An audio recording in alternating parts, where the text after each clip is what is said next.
Hello everyone, AmyR here with Prairie Paper and Ink, and some of you might have seen this video before, some not. I did this as a guest for My Favorite Things a little over a month ago, so I thought I would upload it here for those that might have missed it. For today's video, I am using the new Sweet Succulents stamp set, which I am absolutely in love with. Succulents became quite the thing near the end of last year. So I was so excited to get this stamp set. So I Googled images of cactus or cacti, whatever, just to kind of give me an idea of the color schemes I could use because they actually can be in so many colors. But at the same time, you can do whatever floats your boat. But I wanted to be a little more realistic color-wise. So I kept my phone set to the side as reference with the image that I wanted to use. And then I stamped the one cactus image and then one of the pots onto some Tim Holtz Distress watercolor cardstock with the smooth side facing up. And then I just used the one sheet that comes with the stamps that you peel off before you peel off the stamps. And I just set that on top of a piece of white cardstock so I could see the colors. And then I took some distress inks that I thought kind of went with the colors of my inspiration image. And I just mushed them onto the stamp packaging to create a palette. So I just smushed like the sides of the ink pads because I didn't need very much ink for an image this size. And then I'm just picking up the colors with my water brush and wetting each area before I add the color, just so they would blend on their own. Saves me time and effort. Distress inks kind of do blend on their own as they react with water. However, this just makes it even easier. Honestly, this image and the pot took me less than 5 minutes to color in. I've sped it up for video purposes. But yeah, I added the two shades of green, which were Shabby Shutters and Crushed Olive, and then I added a little bit of the Rusty Hinge just along the very top edge as the inspiration piece. It kind of had some brown. It was more from the needles on the cactus or the spines.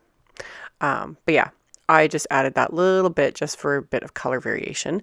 And then for the flowers, I used picked raspberry and then added a tiny bit of candied apple just along the tips of them.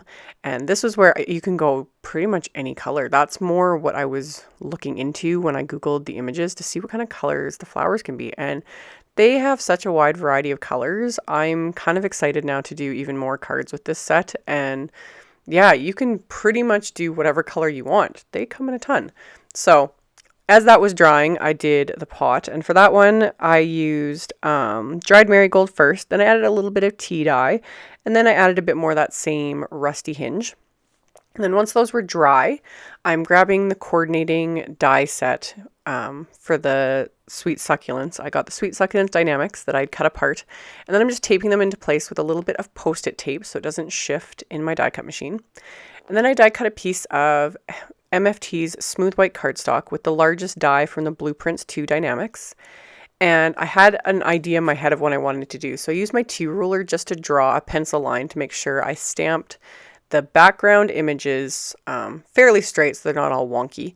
And I'm just using the other pot images or flower pot images from the Sweet Succulent set, and then one of the cactus images and one of the succulent images.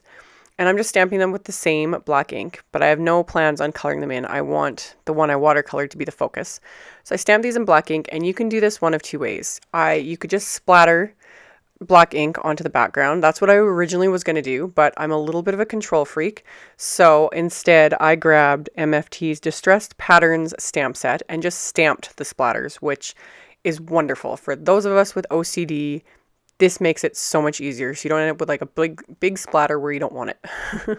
So stamp that, erase the pencil line, and then the sentiment I stamped onto a piece of black licorice cardstock that I had already die cut with one of the Fishtail Flags Layers Dynamics, and I stamped it and embossed it with some Detail White embossing powder. It's another thing I love about this set is it's got some really unique sentiments in it that I haven't found anywhere else. So they're kind of quirky to go with the cactus theme, and yet they cover a lot of different needs for a card. So I really like that. So once I had the card front done, I went on to finish the inside of the card as always. And I just inked up the same two stamps with the same colors of distress ink that I used to watercolor the image. I just dabbed the colors on using the edges, and then I removed the color from the flowers just by pressing my thumb against them. And then I just used the very corner of the ink pads to ink up those spots. and tapped on the darker colors and then stamped that right onto the inside of the card. And then of course had to finish it off with another sentiment from the set, and this one I inked up with the same black licorice ink. So lined that up and stamped it. And then I still have plenty of space to write something to the recipient. And then I'm going to adhere the card front onto the card, and that finishes it off. So thank you guys so much for joining me today.